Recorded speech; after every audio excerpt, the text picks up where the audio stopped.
नमस्कार देखंतु वर्तमान टाइम रे ना जो वार चली ए वार भितरे ना सबठारु अधिक निजे निज पाई जे शत्रु सृष्टि करूची से किए जानछन्ते ईरान मध्य प्राच्यर मैक्सिमम देश उपरे ईरान अटैक करूची जेतेबेले कि से देश माने ईरान उपरे अटैक करू नाहंती ईरान रो लढेई अमेरिका उपरे बट ईरान राग आउ कहा उपरे सुजौची एबे रिसेंटली गोटे घटना घटिची ईरान ना वर्तमान टाइम रे एई वार रे निजे ब्रिटेन को टाणी आनिछि आउ इंग्रेज माने ब्रिटिशर माने वर्तमान लढिबाकू आसिलेनी पानी रे एक परमाणु जहाज बुलुछि मु डिटेल रे आपण मानक सहित ए विषय रे आलोचना करिबी आपण मानकू जणेबी कोन घटना घटिछि एटा केमिति सृष्टि हैला से सब संपर्क रे हमें आलोचना करिबा देखंतु रिपोर्ट फास्ट कोन आसुछि कि यूएस यूके मिलिटारी बेस जहा कि डियागो गार्सिया आ उपरे कौन हैला ना ईरान टार्गेट करिथिला। अच्छा ए जो डियागो गार्सिया कथा मु आपन कहूची जो जगह उपरे अटैक हैला सेटा पाखरे भी नुहे सेटा ईरान ठारू 3800 किलोमीटर दूर रे रही अपन जदि देखिबे पाखापाखि 3800 किलोमीटर दूर रे एठी ईरान एठी डियागो गार्सिया एई जो मिलिटारी बेस टी रही जहा कि होउची यूके एंड यूएसए रो जेतल ए जगह उपरे अटैक करागला ना यूके वर्तमान एक परमाणु जहाज पठे देला जो परमाणु जहाज आपण माने देखंतु वर्तमान अरब सागर रे बुलुची आ वर्तमान यूके कहिलानी से ईरान उपरे अटैक करिवो से सब संपर्क रे जानिबा ता पूर्वरु आपण को जणेबी जदि आपण माने ए पर्यंत मो चैनल को सब्सक्राइब करि नांती सब्सक्राइब करि नियंतु जा फल आपण माने कोनोसी भी वीडियो को मिस करिवे नाही।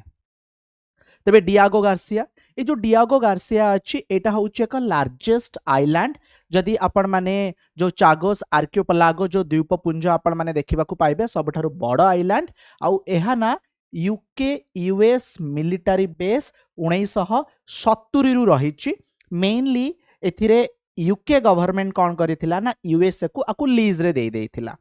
पाखापाखि 3800 3000 माइल्स दूर रे अछि जदि आपण माने देखिबे ईरान ठारू डियागो गार्सिया बट ईरान ए जागा को टार्गेट करिथिवारु वर्तमान कौन हैला ना परमाणु जहाज को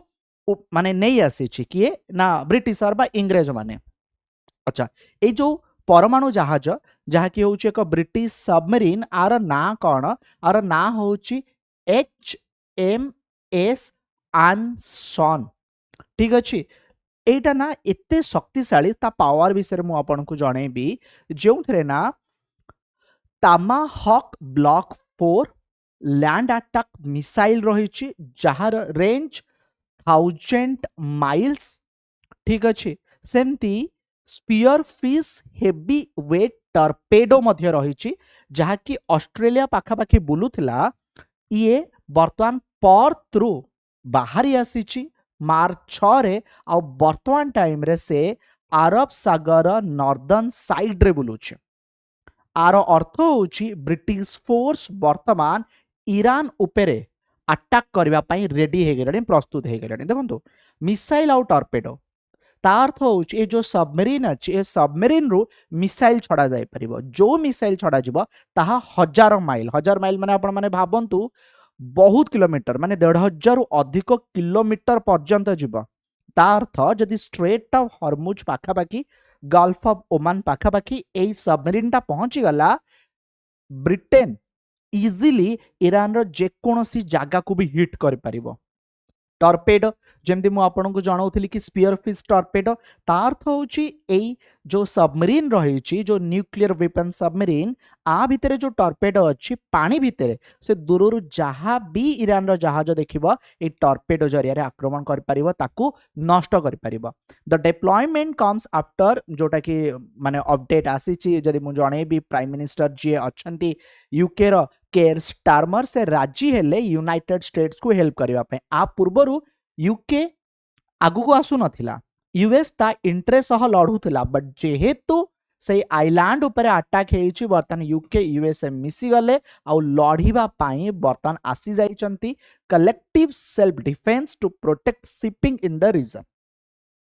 अच्छा जदि मु HMS आंसन कथा कहबी ये ना पाखापाखि 5000 miles west coast of Australia ठारू माने ट्रैवल करिकी आसीची। बहुत कम समय रे से कौन कला ना अरब सागर कूल ये पहुंची गला। एंड जदि आपन को जणेबी एथिरे पाखापाखि 98 जन क्रू मेंबर रही पारिबे 3 मास पर्यंत यह पानी रे सेमती वार सिचुएशन रे ठिया पारिबो किछि बोली किछि प्रॉब्लम नाही। तेणु एई जो युद्ध चलीची आर भयावहता आहुरी आगुक बढ़िबो एथुरु आपण माने अनुमान कर दियंतु ईरान निजे ता माने शत्रु को सृष्टि करिछि। आ भितर बाकी कोन अपडेट आसीछि वार 24th डे रे आसी पहुंचलानी ना ईरान हार मानुची ना अमेरिका चुप बसुची। आ भितरे जे इस्राएल रो एम्बेसडर अछंती यूएस रे से कौन कहिले मिलिटरी ऑपरेशन कंटिन्यू रहिबो